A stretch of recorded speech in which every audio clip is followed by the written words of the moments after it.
الحمدللہ والصلاة والسلام علی رسول اللہ وعلی آلہ وصحبہ اجمعین اما بعد اعوذ باللہ من الشیطان الرجیم بسم اللہ الرحمن الرحیم السلام علیکم ورحمۃ اللہ وبرکاتہ۔ ہم دیکھتے ہیں کہ آج ہم مسلمان سارے طرف سے پیٹے جا رہے ہیں۔ ہم مسلمان آج معاشرے میں سب سے نیچے درجے کے لوگ کہلائے جاتے ہیں۔ میڈیا میں دیکھیے، لوگ اپنے آپ کو مسلمان کہنے کے لیے ڈرتے ہیں۔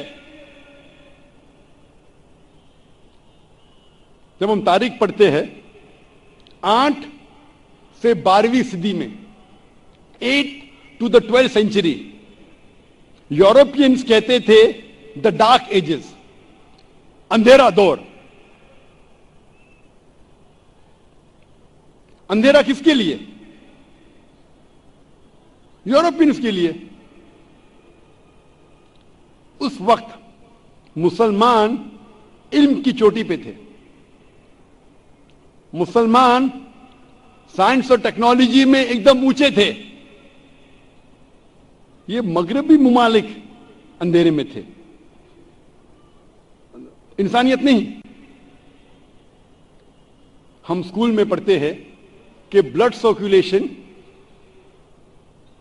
سب سے پہلے جو سائنٹسٹ نے ڈسکور کیا وہ ولیم ہاروی ہے، تقریباً 400 سال پہلے۔ تحقیق کرنے پہ پتا چلتا ہے کہ ولیم ہاروی سے 400 سال پہلے، یعنی 800 سال پہلے آج سے، ابن نفیس سب سے پہلے انسان تھے جس نے بلڈ سرکولیشن کے بارے میں ذکر کیا۔ اور اللہ سبحانہ و تعالیٰ قرآن مجید میں سورہ نحل میں سورہ نمبر 16 آیت نمبر 66 میں بلڈ سرکولیشن کا ذکر کرتی ہے ابن نفیس سے 600 سال پہلے۔ آج سے 1400 سال پہلے، ولیم ہاروی سے 1000 سال پہلے اور ابن نفیس سے 600 سال پہلے بلڈ سرکولیشن کا ذکر ہے قرآن مجید میں۔ آج ہم جانتے ہیں سائنس ترقی کرنے کے بعد کہ انسان جب کھانا کھاتا ہے تو کھانا پیٹ میں جاتا ہے، پیٹ سے جاتا ہے اتڑیوں میں، اتڑیوں سے خون کے ذریعے کئی اعضاؤں میں جاتا ہے، آرگنز میں جاتا ہے، انکلوڈنگ میموری گلینڈ، انکلوڈنگ چھاتی کے پستے میں، جہاں سے نکلتا ہے دودھ۔ قرآن مجید میں بلڈ سرکولیشن اور دودھ کے بننے کے بارے میں نٹشل میں کہا گیا ہے، سورہ نحل میں سورہ نمبر 16 آیت نمبر 66 میں، جہاں اللہ تعالیٰ فرماتے کہ بھیڑ بکریوں اور گائیوں میں آپ کے لیے ایک مثال ہے، آپ کے لیے مثال ہے، ان میں سے ان کے پیٹ کے درمیان اور خون کے درمیان سے نکلتا ہے دودھ جو انسانوں کے لیے فائدے مند ہے۔ تو یہ آیت میں ہمیں اس آیت میں اللہ تعالیٰ ذکر کر رہے ہیں blood circulation and production of milk کے بارے میں۔ اس وقت ابن نفیس سب سے پہلے انسان تھے جس نے سمجھایا بلڈ سرکولیشن کے بارے میں۔ ہم اسکول میں جب ورلڈ میپ آف جیوگرافی ہم ڈرا کرتے اسکول میں، سب سے پہلے شخص جس نے دنیا کا نقشہ بنایا اس کا نام تھا الادروسی، سن 1154 میں، 1154 میں۔ لیکن مسلمان جب نقشہ بناتے تھے دنیا کا، اوپر تھا ساؤتھ پول، نیچے تھا نارتھ پول، بیچ میں تھا کعبہ۔ ویسٹرن کارٹوگرافرز آئے اور نقشے کو الٹا کیا، ورلڈ میپ کو الٹا کیا، نارتھ پول اوپر، ساؤتھ پول نیچے، لیکن پھر بھی کعبہ بیچ میں، الحمدللہ۔ تو سب سے پہلے انسان تھے الادروسی، سن 1154 میں۔ ہم جو سیکھتے ہیں اسکول میں نیومرلز، 2 قسم کے نیومرلز ہیں، 1 2 3 4 5 6۔ ایک قسم کے نیومرلز ہے رومن نیومرلز، ایک لکیر اوپر 2، پھر دوسری لکیر، جو بہت مشکل ہے لکھنا۔ ہم ہندوستانی لوگ نے ایجاز کیے 0 کو، عرب نے 0 کو لیے اور ترقی کرنے کے بعد ڈیسیمل پوائنٹ ایڈ کیے اور دنیا کو دکھلایا عربک نیومرلز. جو 1 2 3 4 5 6 ہم پڑھتے ہیں اسے کہا جاتا ہے عربک نیومرلز, کیونکہ عربوں نے ایجاز کیا. ڈیسیمل پوائنٹس اور زیرو کو ملا کے 1 2 3 4 جو ہم لکھتے ہیں وہ مسلمان نے ایجاز کرا ہے, عربک نیومرل. ہم جب میتھمیٹکس میں پڑھتے ہیں پائتھاگورس تھیورم کے بعد, پائتھاگورس تھیورم جو ہم پڑھتے ہیں اسکول میں, اس کا فارمولا ہے that the square of the hypotenuse is equal to the sum of the square of the other two sides of the triangle.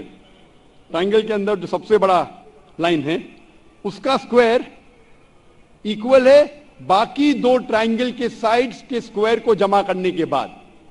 پائتھاگورس theorem کے بارے میں سیکھتے ہیں, لیکن اس تھیورم میں یہ نہیں ہم سیکھتے کہ پائتھاگورس تھیورم کو سب سے پہلے کس نے کہا تھا. الابتھوسی. الابتھوسی مسلمان تھا. میتھمیٹکس میں ہم سیکھتے ٹریگنومیٹری کے بارے میں. Who is the father of trigonometry? Trigonometry کے فادر ہے, ٹریگنومیٹری کے والد ہے البرونی, مسلمان. کتنے لوگ جانتے الکھندی کو؟ الکھندی نے کہا کہ آل لاز آر ریلیٹو. اس وقت جب گیلیلیو, ڈیسکارٹس, آئزیک نیوٹن کہتے تھے کہ آل لاز آر ایبسولوٹ, اس وقت الکھندی کہتے تھے آل لاز آر ناٹ ایبسولوٹ. اس کے بعد کئی سال بعد البرٹ آئنسٹائن آئے, ان نے پروپاؤنڈ کیا تھیوری آف ریلیٹیوٹی. ہم سب جانتے البرٹ آئنسٹائن کو ملا نوبل پرائز. کتنے لوگ جانتے ہیں الکھندی کے بارے میں؟ کتنے لوگ؟ یہ اثر ہے مغربی تعلیم کا. اصل میں جو تھے سائنٹسٹ اس کا نام و نشان مٹ گیا. ہم اسکول بکس میں الکھندی کے بارے میں نہیں پڑھتے, ابن نفیس کے بارے میں نہیں پڑھتے, الابتھوسی کے بارے میں نہیں پڑھتے, الادریسی کے بارے میں نہیں پڑھتے. کئی سال پہلے 3 بھائی تھے, محمد, احمد اور حسن شاکر. یہ 3 بھائیوں نے ریڈ سی پہ ایک ڈگری کے ذریعے سرفیس ایریا میجر کیا سارے ارتھ کا. اپنے اس دھرتی کا سرفیس ایریا میجر کیا اس وقت جب لوگ سمجھتے تھے کہ دھرتی چپٹی ہے, دی ارتھ از فلیٹ.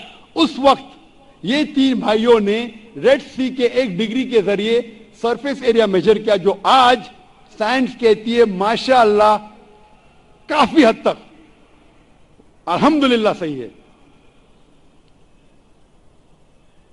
ہم پڑھتے کیمسٹری میں فادر آف کیمسٹری گیبر. گیبر کا نام کبھی کبھی ہم سنتے ہیں. گیبر کون ہے؟ گیبر جابر ابن حیان. وہ گیبر لگتا ہے ویسٹرنر ہے, انگریز ہے. گیبر تو کون پہچانے گا مسلمان ہے؟ جابر ابن حیان. وہ جابر ابن حیان تھے جو فادر تھے کیمسٹری کے. اس نے الکوہل کو, پہلا شخص جس نے الکوہل کو ڈسٹل کیا اس کا نام ہے جابر ابن حیان. یہ الکوہل جو لفظ ہے انگریزی, وہ عربی لفظ الگل سے آتا ہے. الگل کے معنی ایول اسپرٹ, مطلب شیطان جیسی چیز. الگل سے لفظ آتا ہے الکوہل, عربی لفظ سے. گیبر ہماری کتاب میں گیبر لگتا ہے کہ کوئی انگریز سائنٹسٹ ہے. جابر ابن حیان. ہم جب تاریخ کی تحقیق کرتے ہیں, سائنٹیفک تاریخ کی, ہمیں پتا چلتا ہے کہ محمد زکریا رازی جو الحمدللہ میڈیسن کے میدان میں ماہر تھے, ان نے 2 کتاب لکھی اسمال پاکس اور میزل پہ. ہم جب سائنٹیفک تاریخ تحقیق کرتے ہیں پتا چلتا ہے کہ علی ابن عباس نے 20 جلد لکھی تھی theory and practice of medicine کے بارے میں. اور آج کی سائنس کہتی کہ ایک مشہور شخص تھے ایویسینا, جسے کہا جاتا تھا ایرسٹوٹل آف دا ایسٹ, جو بہت فیمس فلاسفر تھے, میتھمیٹیشین تھے. ایویسینا اس کا اصل نام تھا علی ابن سینا. ایویسینا لگتا ہے کہ انگریز نام. ایویسینا علی ابن سینا. تو جب ہم تحقیق کرتے سائنٹیفک ہسٹری کی, ہمیں پتا چلتا ہے کہ اس وقت سائنس کے میدان میں سب سے اونچے معیار پہ مسلمان تھے، اور اس وقت غیر مسلمان کو بھی اگر سائنس کی تحقیق کرنا تھا ان کو فرض تھا کہ وہ عربی سیکھے۔ اگر سائنس کی تحقیق کرنا ہے اور اچھے معیار پہ پہنچنا جس طریقے سے آج انگریزی اہم ہے، اس وقت سینکڑوں سال پہلے سائنس کے میدان میں ماہر بننے کے لیے آپ کو عربی سیکھنا فرض تھا۔ اس وقت ہم مسلمان عروج پہ تھے، آج ہم نیچے۔ کیوں؟ اس وقت ہم مسلمان قرآن اور حدیث کے قریب تھے، ہم اللہ اور اللہ کے رسول کے فرمان پہ عمل کرتے تھے۔ آج افسوس کی بات ہے، ہم مسلمان اللہ اور اللہ کے رسول سے کوسوں دور ہے، میلوں دور ہے۔